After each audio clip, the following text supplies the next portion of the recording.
Find me a talker. Animum vedere.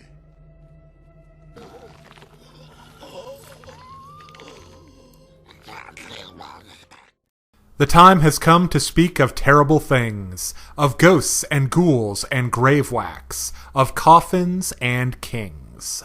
That's right, it's time for part 2 of my Pathfinder 2 Necromancy Guide.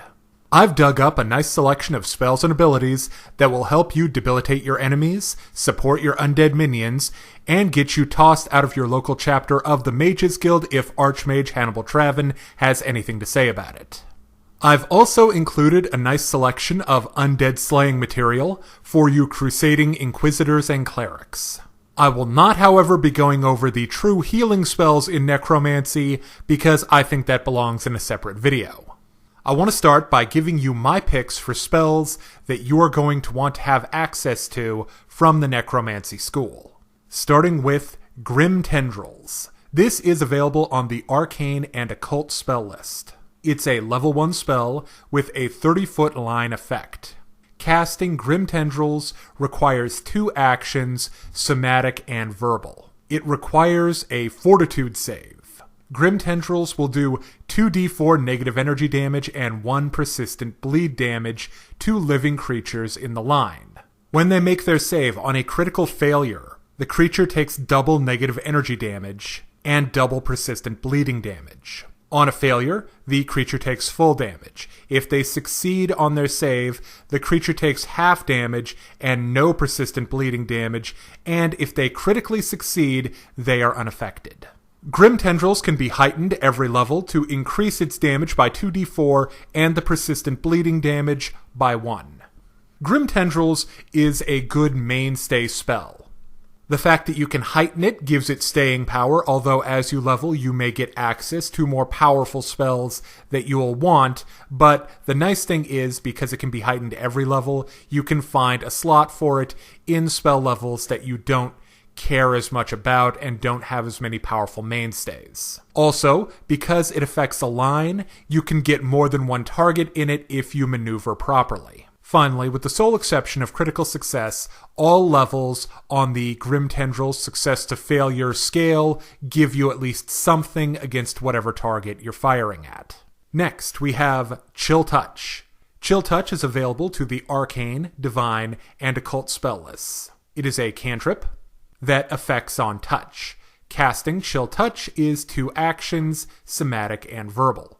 Chill Touch can affect living and dead creatures with different effects. On a living creature, the spell deals negative energy damage equal to 1d4 plus your spellcasting ability modifier. The target has to attempt a basic fortitude save, and is enfeebled 1 for 1 round on a critical failure. Against undead creatures, the target is flat-footed for 1 round on a failed fortitude save. On a critical failure, the target will flee for 1 round. When Chill Touch is heightened, the negative energy damage to living creatures increases by 1d4. Next, False Life. This is available to the Arcane and Occult spell lists. False Life is a level 2 spell. Casting False Life will take you 2 actions, somatic and verbal. False Life has an 8-hour duration. You gain temporary HP equal to 6 plus your casting ability modifier if you're going off your highest ability modifier, such as Intelligence for Wizard, Charisma for Sorcerers. I would estimate a total of 10 temporary HP. False Life can be heightened to every spell level, and it gives you an additional 3 temporary HP for every level that you heighten it.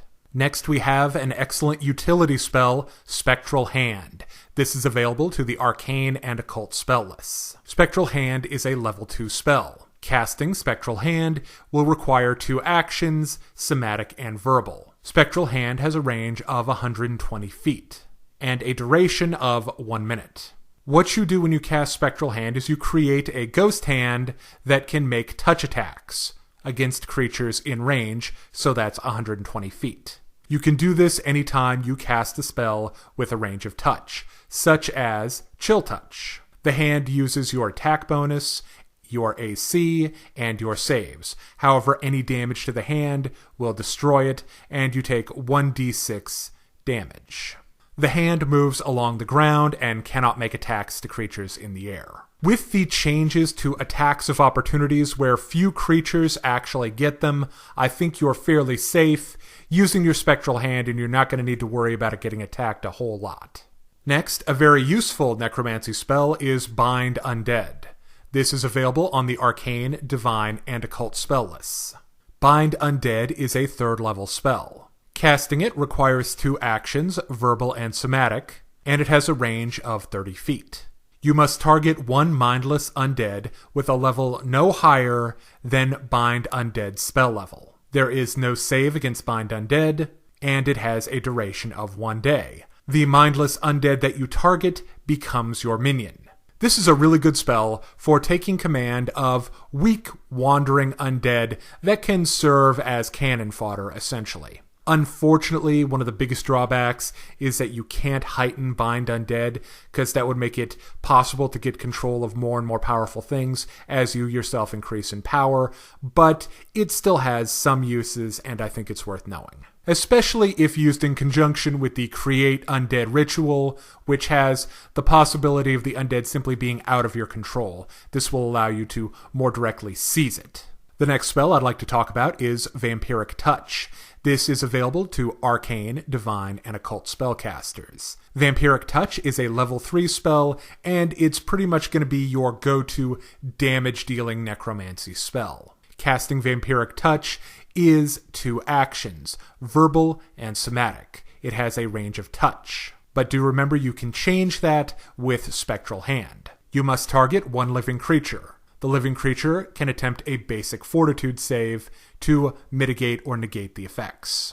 Vampiric Touch deals 6d6 negative energy damage, and you gain temporary HP equal to half the damage taken, not the damage dealt. So if the creature you're dealing damage to has resistances of some kind, or it negates the damage in some way, you only get half of the actual damage done.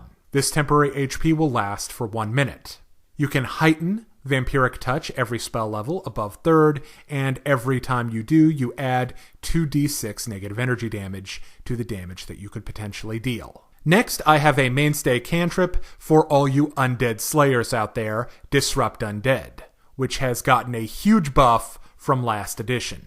Disrupt Undead is available to the Divine and Primal spell lists. It has a range of 30 feet. Casting Disrupt Undead requires 2 actions, verbal and somatic. You must target one undead creature. The undead creature gets a simple fortitude save. You deal 1d6 plus casting ability modifier in positive energy damage to the undead. And if it critically fails, it's also enfeebled 1. When this cantrip heightens, the damage increases by 1d6. Which means as you level, you're going to still be able to do consistent good damage to undead over and over again. Another really good one is Disrupting Weapon. This is available only to the Divine spell list. It is a level 1 spell with a range of touch. You target 2 weapons wielded either by you or an ally. The spell has a duration of 1 minute. The weapon deals an additional 1d4 positive energy damage to undead. You can heighten the spell to 3rd level to give it 2d4, or 5th level to give it 3d4. Now on to an undead support staple spell, Harm. This is available only to the Divine spell list. It is a level 1 spell. The actions needed to perform Harm are variable depending on what you want to do. It also has a variable range. However, you'll need to target one living or undead creature. If you want to deal damage to a living creature, you deal 1d8 damage on touch, and they get a simple fortitude save. If you want to heal an undead, you heal 1d8. Now, if you want to spend 2 actions when casting Harm, you increase the range to 30 feet. Additionally, if you are using it to heal an undead, you heal 1d8 plus 8. Finally, if you would like to spend all 3 of your actions on Harm, you can emit a 30-foot range burst that affects all living or dead creatures within range. You can heighten Harm at every level, and this increases the amount of damage or healing by 1d8. Also, if you're going with the ranged option, you increase the additional healing done to undead by 8. To give you an example, a heightened level 2 harm would heal 2d8 plus 16. Finally, let's look at a very useful utility spell, Talking Corpse. This is available to the Divine and Occult spell list. Talking Corpse is a level 4 spell. It requires 3 actions, material, somatic, and verbal, and it has a casting time of 10 minutes and a duration of 10 minutes. When you cast this spell, you grant a corpse a semblance of life, which it uses to speak and answer 3 questions posed to it. This uses the body's latent memories. It doesn't actually call the spirit back to the body. The corpse must be mostly intact for the spell to function. The more damaged it is, the less coherent its answers will be. If anyone has cast this spell on a corpse in the last week, the spell automatically fails. The corpse can attempt a will save to resist answering the questions using the stats of the original creature at the time of its death. If the corpse critically fails its will save, its answers are more direct and less repetitive, although they may still be cryptic. It also takes a -2 status penalty on any deception checks that it makes. If the corpse fails, it answers truthfully, but its answers can be brief and cryptic and repetitive. It could, however, still attempt to mislead you or stall until the spell's duration ends. If the corpse succeeds its will save, it can provide you false information or simply refuse to answer you. Now, if the corpse critically succeeds, not only can it refuse to answer you and not help you at all, it will also haunt you for the next 24 hours, meaning that you don't get any rest. One of my favorite uses for spells like this is doing things like digging up the graves of old masters, archmages, and people with great knowledge, and just having their corpse or mummy hanging around with you and answering questions for you whenever you need a hint. Also, if you happen to end up with a dead party member who had a lot of valuable knowledge skills, well, why let a good character go to waste? Now, let's move on from basic spells to focus spells and class features, starting with the Cleric. The first Cleric focus spell I'd recommend is Death's Call. This is a domain spell for the Death domain. The trigger is whenever a living or undead creature dies within 20 feet of you, and it is a reaction. The duration of Death's Call is 1 minute. You gain temporary HP equal to the defeated creature's level plus your wisdom modifier. This focus spell is gained through the Domain Initiate Cleric feat. Next, we have Eradicate Undeath. Casting Eradicate Undeath requires 2 actions, verbal and somatic. Its range is a 30-foot cone. All undead within the cone get a basic fortitude save, and the spell deals 4d12 damage to undead within the area of effect. Eradicate Undeath can be heightened every spell level, dealing an additional 1d12 damage. Eradicate Undeath is also a Death Domain Cleric spell acquired with a Cleric feat. Finally, there is a Cleric feat to gain an ability called Command Undead. You target 1 undead, either intelligent or unintelligent. Using Command Undead requires 1 action, and you can use your additional 2 actions during that turn to cast the ranged version of Harm. Effectively, that makes using this ability a full round action. Instead of Harm's normal effect, you can use it to take control of the target, if its level is equal to or lower than yours -3. It can attempt a will save to resist being controlled, and if it's under the control of another, the other will make the will save. If the undead critically fails, it becomes your minion for 1 hour. If it fails, it becomes a minion under your control for a duration of 1 minute. If the undead succeeds in its will save, it's unaffected. If it critically succeeds, it's unaffected and temporarily immune to this ability for the next 24 hours. Alright, let's move on to Sorcerer. All of the focus spells I'm going to talk about come from the Undead bloodline.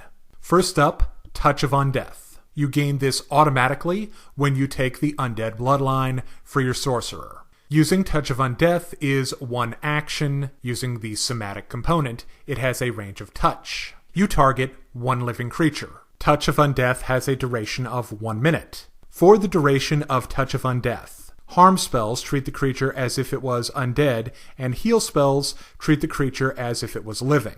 In addition, harm spells grant a +2 status bonus to the hit points restored to the target. If the target wishes to avoid this effect, it can attempt a will save. This effect is really meant so you can heal your allies with your harm spells, so they shouldn't want to resist it anyway. Touch of Undeath can be heightened every level, and the status bonus to HP restored increases by 2. Next, we have Drain Life. This is gained with the Advanced Bloodline Sorcerer feat at 6th level. This can be gained with the Advanced Bloodline Sorcerer feat at 6th level. Drain Life is a 1-action spell with the somatic component. It has a range of 30 feet, and it targets 1 creature. The creature must attempt a basic fortitude save. You deal 3d4 negative energy damage to the target, and it must attempt a basic fortitude save. You gain temporary HP equal to the damage taken by the target. You also apply your blood magic if applicable. You can heighten Drain Life every spell level,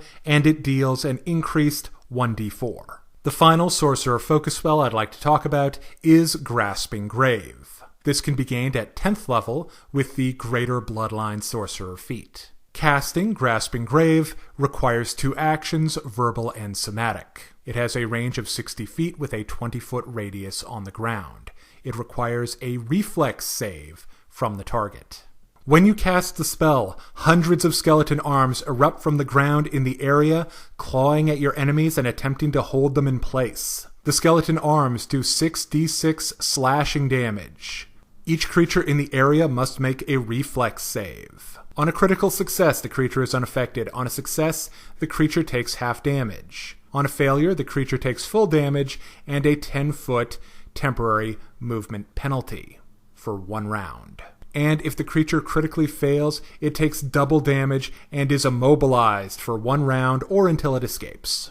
You can heighten Grasping Grave at every spell level, increasing the damage by 2d6. Finally, let's talk about what you get from the Wizard's Necromancy School. If you choose to specialize in necromancy, you get an extra spell slot for every level of spell that you can cast for necromancy spells. You also gain the Call of the Grave School Focus spell. Call of the Grave requires 2 actions, somatic and verbal, and has a range of 30 feet. It targets 1 living creature. You make an attack roll against that creature. If you critically succeed, the target becomes sickened 2 and slowed 1 as long as it's sickened. If you succeed, the target is sickened 1. If you failed, you missed, and the target is unaffected.